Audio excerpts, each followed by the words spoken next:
Theory of Karma, the law of Karma. मनुष्य के पूर्व जन्म में जैसे कर्म होते हैं तो उसे उसी प्रकार के अनुभव होते हैं। जो भी घटना मनुष्य के साथ घटती है वह पूर्व जन्मों के कर्मों के कारण ही घटती है।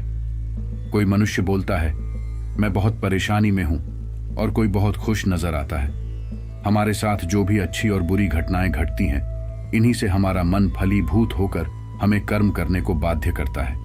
जो भी कर्म हम पैदा करते हैं उसे हमें भोगना ही पड़ता है, लेकिन हम कर्मों के द्वारा अपने प्रारब्ध को बदल भी सकते हैं। बस मनुष्य को एक संत का सानिध्य ही कर्मों के जाल से बचा सकता है।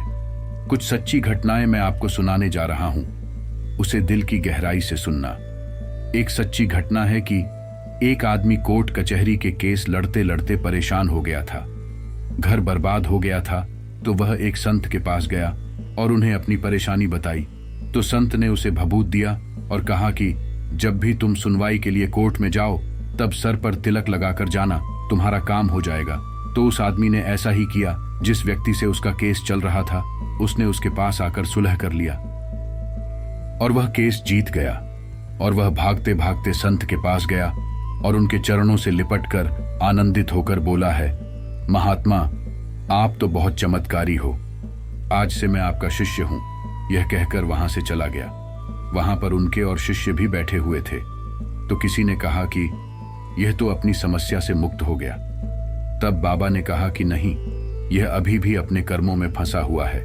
फिर से यह अपने कर्मों से फलीभूत होकर इसके प्रारब्ध आपस में लड़ेंगे और कुछ महीनों बाद फिर ये कोर्ट कचहरी में जाएगा।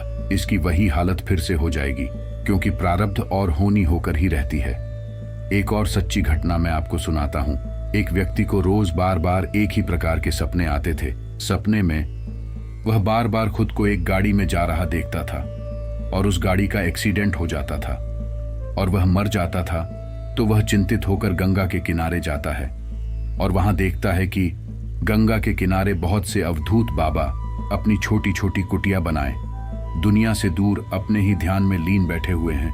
तो वह व्यक्ति वहां पर बैठे हुए एक संत के पास जाता है और बोलता है कि महाराज मैं बहुत परेशान हूं, और उन्हें अपने दुख का कारण बताता है।